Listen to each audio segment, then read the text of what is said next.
Hey, Jesus is Lord. Thank God the word works. Yesterday, I talked to you about making the choice not to be moved by what you see, not to consider that.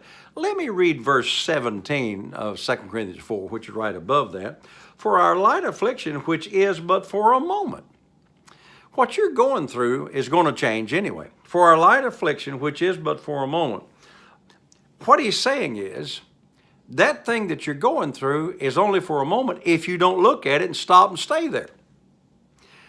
There's an Old Testament story where the prophet of God had some guys, had another prophet, Elijah, was being followed by Elisha, and he'd get to different places. He'd say, now you stay here, I'm going on. He'd, no, I'm going on.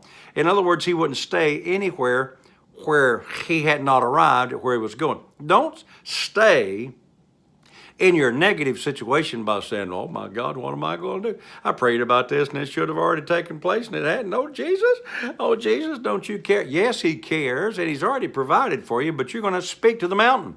The mountain's not going to move on its own. He said if you had faith as a grain of mustard seed, little bitty tiny thing, then you would say unto this sycamore tree, big old oak tree, be thou plucked up by the root and be planted in the sea. Why did he say planted in the sea? Why not just over the neighbor's yard?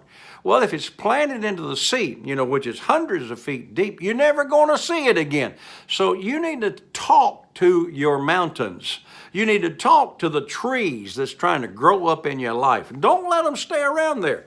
I live right here in Birmingham, Alabama. Actually, it's Cropwell, Alabama. I live right here, and I have the same situations that you have, but I have to talk to them and change them.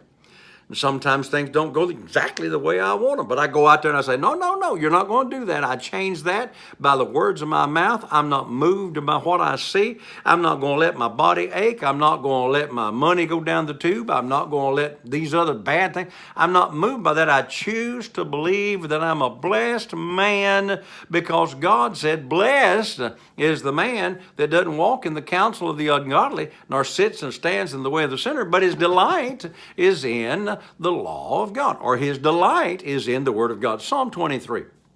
You know this. The last phrase or two in Psalm 23, I shall dwell in the house of the Lord forever. Surely goodness and mercy shall follow me all the days of my life. That word surely is better translated only. Only goodness and mercy. We ought to be having a blessed life, not a cursed life, and we need to have more faith in God's blessings to overtake us, Deuteronomy chapter 28, that if we'd meditate in the word, say the word, speak the word, read the word, meditate in the word, then all these blessings would come on us and overtake us. I'm driving down the road the other day. I was probably doing 75 in a 70 mile zone, just minding my own business. And man, here comes this big old transfer truck. Hey, he must have been doing 85 or 90 miles an hour. He overtook me. I didn't have nothing to do with it. Well, the blessings of God are overtaking me, and I don't have a whole lot to do with it, but I got the devil on the run because the word says that if you will resist him, he'll flee. And that means run from you in stark terror. The literal translation says he'll run from you in 7 different ways. He can't even figure out how to get out. So quit having faith in the devil and have faith in the blessing, because if we consider not what's going on around us, it's only temporary, it's subject to change, and we change it with our faith and the words of our mouth. Gotta go. Be blessed. Be in control. You change it. Remember, Jesus is Lord. Thank God. Hey, the word works.